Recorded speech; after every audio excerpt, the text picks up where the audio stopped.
In this video, I am going to explain one of the important concept zero order reactions and its half-life from chemical kinetics. Hello guys, this is Priyanka.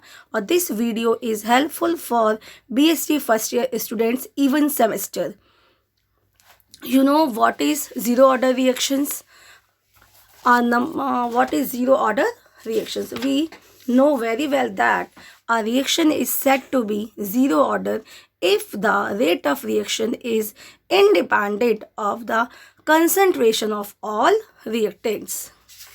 Suppose we consider a reaction, or in this reaction A is the reactant, gives B product. Then the rate of reaction is directly proportional to the concentration of the reactants.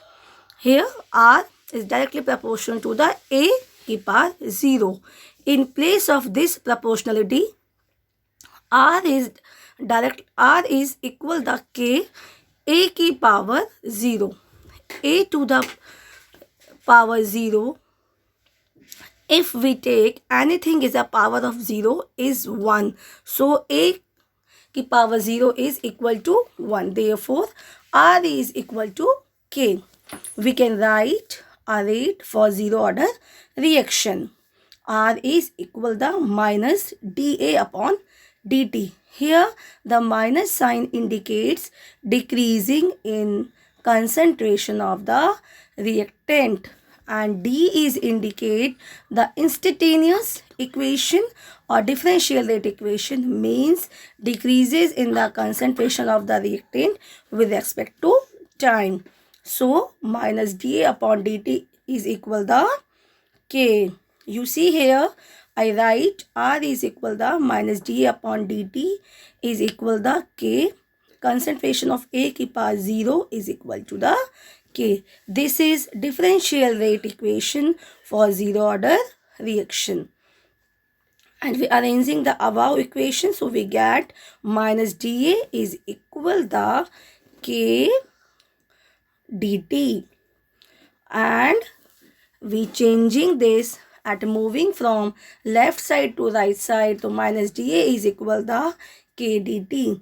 Multiply both sides with negative sign in order to eliminate the negative sign, or we know negative multiply with negative is plus. Here we get plus dA is equal to minus K dt. Do integration both sides. Integration dA equal to the minus K integration dt. We know K is the constant, or we cannot integration of constant terms. So integration D is equal to integration D. Integration and differentiation cancels. So concentration of A will be left. So A concentration is equal to minus KT plus I. Or whenever we doing integration, we get integration constant. So I is the constant of integration. Or we know if we put initial conditions when T is equal to 0 and A concentration of A reactant is equal to A node. Substituting these two values in above equation, we get A node is equal to minus K, or here time is 0, so multiplied with 0 plus I. So A node is equal to I.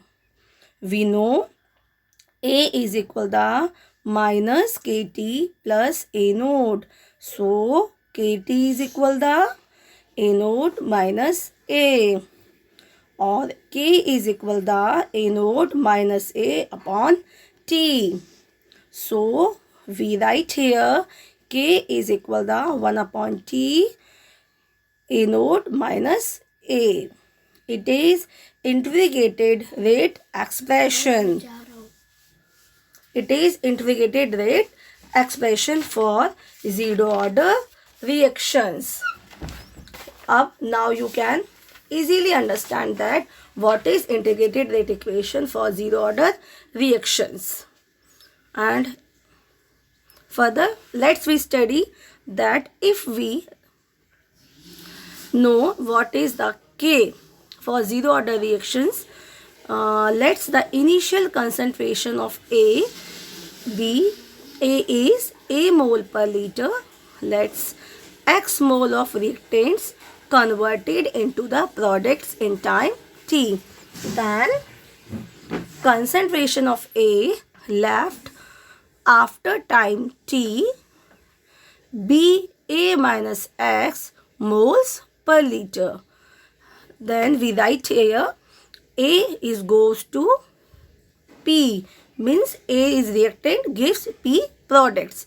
So initial concentration of reactant is A, and after T time the concentration of reactant A is A minus X. Here products are, here we get products, so concentration of product is X. So A node is equal to A node means initial concentration and A means final concentration. Here initial concentration is A, small a, and final concentration is A minus X. So A minus X. So we get small x. Or we know the equation is Kt is equal to A node minus A. So Kt is equal to X. Or here we get K is equal to X upon T. X is equal to Kt. So this is general equation for zero order reactions. This shows that for the zero order reactions the amount of substance reacted is proportional to the time. Now let's we study the characteristics of reactions of zero order reactions. I plot a graph between A against T. So we get a straight line with slope minus K. Intercept is equal to A node. The rate of reaction for zero order reactions is A is equal to minus Kt plus A node. This reaction is similar to the straight line equation Y is equal to Mx plus C. If we draw a graph between concentration of A taken is the y-axis and T is taken on the x-axis, then we get an intercept. Intercept is equal to A node and the slope of the line is K is equal to minus slope. We know slope is vertical changes as well as horizontal changes. Or for the zero order reactions, the graph of A versus time is negative. Between the reactant concentration is decreasing as the reaction proceed. Then we plot another graph. That's x-axis we take concentration and y-axis we take rate of the reactions. We get this graph.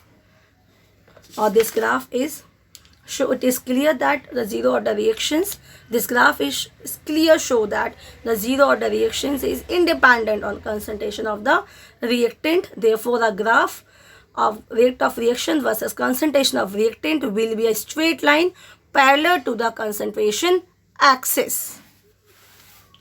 Now, we study the half-life of a zero order reactions. We know what is a half-life. A half-life, we represented half-life from T half, or we know the T half of a reaction is time is required for the concentration of the reactant to the decreases to half of its initial values. If we put T is equal to T half and A as the concentration of the reactant is A node by 2. Substituting these two values in the integrated rate equation, here T is equal to 1 upon K, A node minus A. So T is T half and A is A node by 2. We put these values, so we get T half is equal to A node by 2K, or here it is show that the half-life of a zero-order reaction is directly proportional to the initial concentration of the reactant. That means if the initial concentrations of reactant is made double, the time required for reaction to be half completed is also doubled, and so on. Now you easily understand that what is integrated rate equation and half-life for a zero order reactions. Units for the K for zero order reactions is mole per liter time inverse. Now examples of the zero order reactions. Most of the photochemical reactions are example of zero order reactions. The reactions which take place in the presence of the light are called photochemical reactions. Many photochemical reactions, example formation of HCl from H2NCl2 are the example of zero order reactions, and many of the heterogeneous reactions are zero order reactions. And well-known example of heterogeneous reactions with zero order reactions, first is decomposition of hydrogen iodide on the surface of gold, and second one is decomposition of ammonia on the surface of metal like platinum, molybdenum or tungsten at high temperatures.